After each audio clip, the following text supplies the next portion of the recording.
Hello and welcome. I am Ladi Akiri tonight. Just days after the NNPC GMD promised adequate supply of petroleum products, queues returned to petrol stations in parts of Nigeria following scarcity. National Assembly passes the 2018 to 2020 medium-term expenditure framework, pegs oil benchmark at $47 per barrel as against $45 proposed by the executive. Court orders temporary forfeiture of $4.7 million worth of property in Lagos linked to former Petroleum Minister Diezani Alison Madueke. And U.S. Special Counsel Robert Mueller orders Jimmy Bank to produce accounts records owned by President Donald Trump.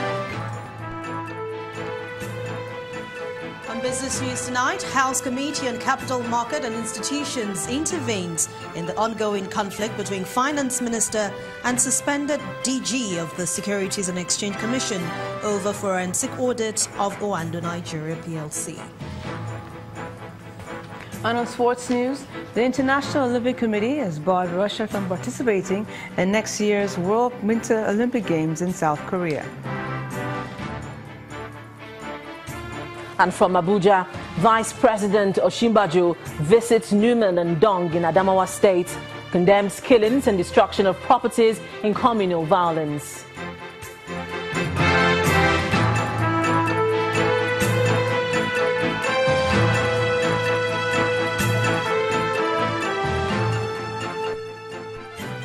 We begin tonight with the rising cases of fuel scarcity in many states across Nigeria.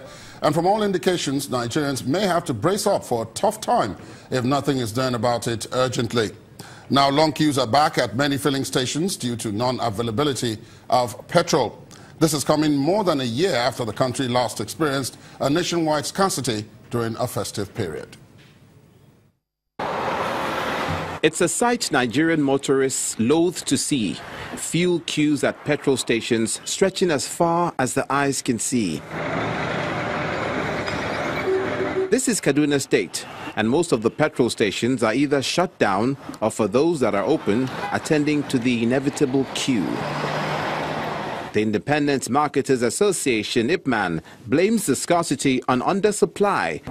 Right now, we are having total complete shortage of accurate product because we are not getting supply from our bridging depots. And as you all know, the refinery, we have not been getting supply from the refinery. And we are hoping and believing that if they resume production, we can be able to get product from there and distribute to our various outlets. The Group Managing Director of the NNPC on November the 30th had given an assurance of the availability of the product.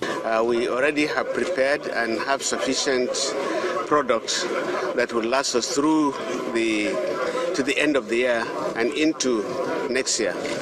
We have our average consumption is about 35 million liters per day, and at the moment I have well over 1 billion liters of petroleum products in my tanks.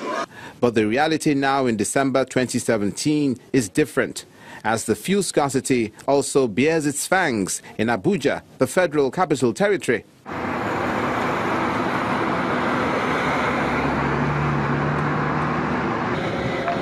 In Abeokuta, the Ogun State capital, the operation controller of the Department of Petroleum Resources emphasized the need to monitor petrol stations to ensure Nigerians are protected from being shortchanged. We are here today to monitor that the consumers are not shortchanged in terms of quality and quantity and also the safety standard. And in Lagos State, the country's commercial nerve center, queues were seen at all the petrol stations visited. From my investigation, they said the marketers are finding it very hard to import. So they cannot import on their own again. They have to depend on PPMC. So it's what the PPMC is giving them. They are trying to ration to their outlets now. With barely 20 days to the Christmas holidays, it couldn't be a worse time for a nationwide fuel scarcity to occur, as it makes life unbearable for Nigerians and adversely affects commercial activity and social life.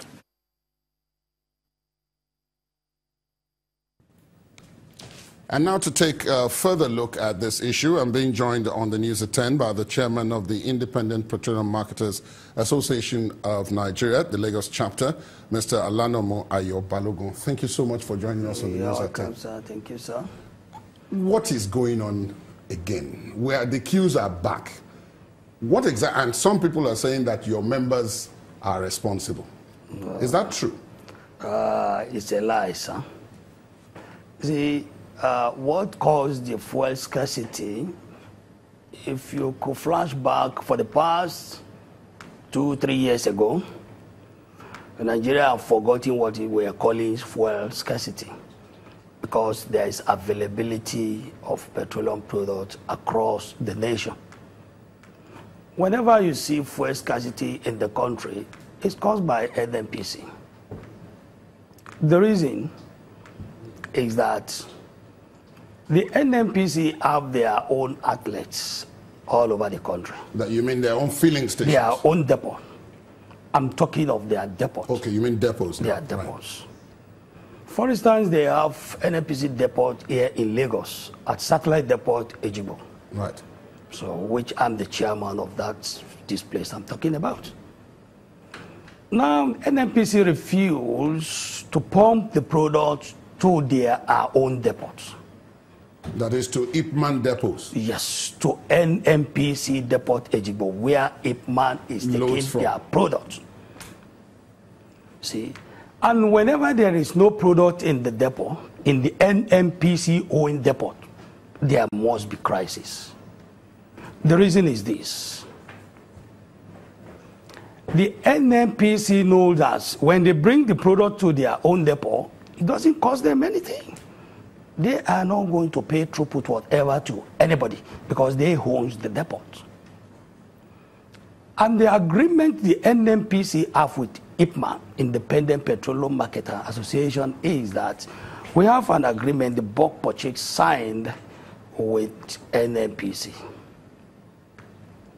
When the product increased, I think about going to 2 years now, to 145 naira per liter, they were giving this product to IPMA at the rate of 133 naira 0.28 kobo. And let me assure the whole Nigeria that IPMA, we don't buy product from NNPC in credits. We pay our money before we could load any product from NNPC.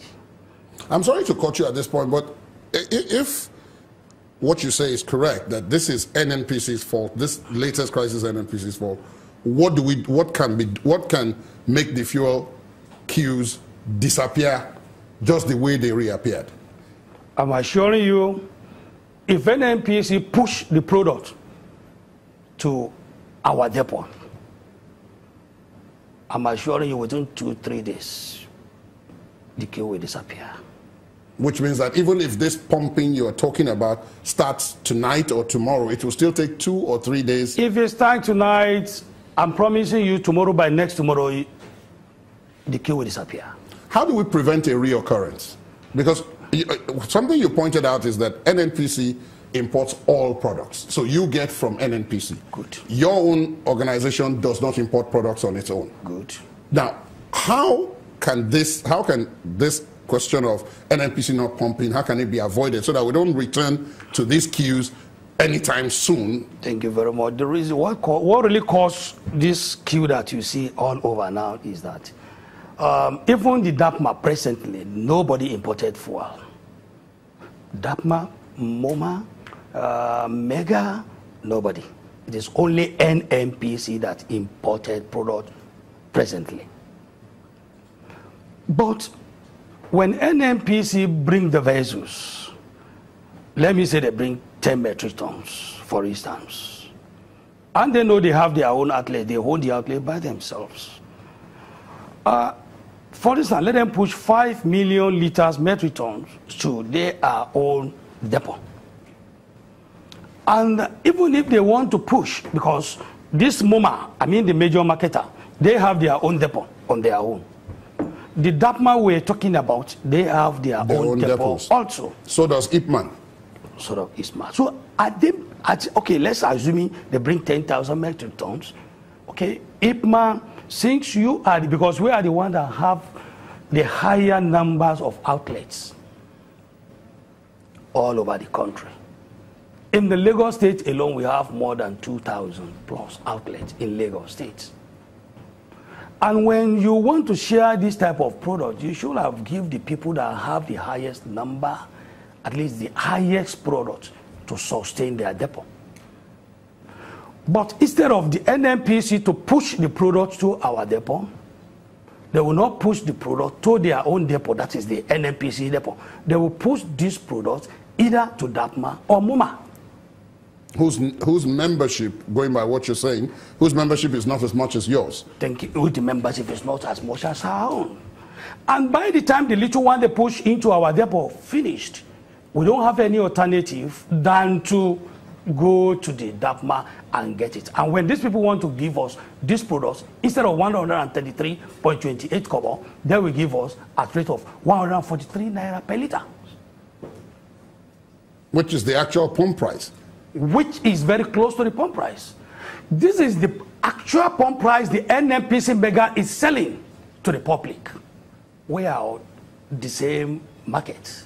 When somebody is saying 143, and other people are selling 153, and you don't even give them the product, they were sourcing the product from the DAPMA that we give them at the rate of 143 naira. All right, then. Thank you so much, Mr. Alanomo Ayo Balogo. One expects that with your explanation here, we'll try to get the other sides to the story to respond. Thank you so much for joining us on the News at 10. Thank you so much. Both houses of the National Assembly have passed the 2018 to 2020 medium-term expenditure framework. In passing the framework, lawmakers are maintaining the majority of the assumptions proposed by the executive, but are increasing the benchmark price of crude. Our correspondent, Linda Akibe, reports. The Senate, in a closed session, deliberated. It's been a race against time for the National Assembly as lawmakers try to pass the Medium-Term Expenditure Framework (MTEF) as well as the 2018 budget. Both chambers had slated the passage of the MTEF for the last week of November, but that didn't happen as it was put on hold by Parliament pending the outcome of the OPEC meeting concerning the oil production quota for oil-producing countries. The National Assembly is increasing the crude oil benchmark price from $45 to $47. They are also retaining the 2.3 million barrels per day crude oil production proposed by the executive, as well as the exchange rate of 305 naira to $1, inflation growth rate of 12.4%, and GDP growth rate of 3.5%. Debt management. Our recommendation of the Joint Committee is the adoption of 1.699 trillion new net borrowing for 2018 as proposed by the executive. But we insist that they should be on project-tied basis. The Senate, however, is inserting a somewhat controversial clause into the 2018 Appropriation Act. In order for the Senate to stamp its feet and ensure financial prudence and ensure the execution of the intendment that necessitated the arrival for the benchmark, in the Appropriation Act itself, sir, we can insert a clause that will make it illegal and unlawful for the executive to tamper with anything in excess of what we have said as benchmark without having to come back to the National Assembly. In the House of Representatives, the Speaker seeks clarity on whether funds recovered as part of ongoing investigation of financial crime would help finance the 2018 budget. It's been said or touted occasionally that they'll use those recovered funds in funding the budget. Did you at any time in the course of your exercise inquire into the whereabouts of this money and whether we are plowing it back through the budget or otherwise? We assume that part of the recovery funds was used for the funding on 2017 budget. As for 2018 budget, there's nowhere where it is mentioned that recovery funds are going to be used for funding of 2018 budgets. Finally, both chambers conclude debate on the 2018 budget and pass it through second reading. Those in favor that this bill is brought to secretary say aye. Those against say nay. The ayes have it. Senate President Bukola Saraki is asking the Committee on Appropriation to submit the report on the 2018 budget on December 19th. It will be interesting to see how this deadline will be achieved, as all committees are expected to meet with the MDAs and report back to the Committee on Appropriation to collate the respective budgets and come out with an appropriation bill.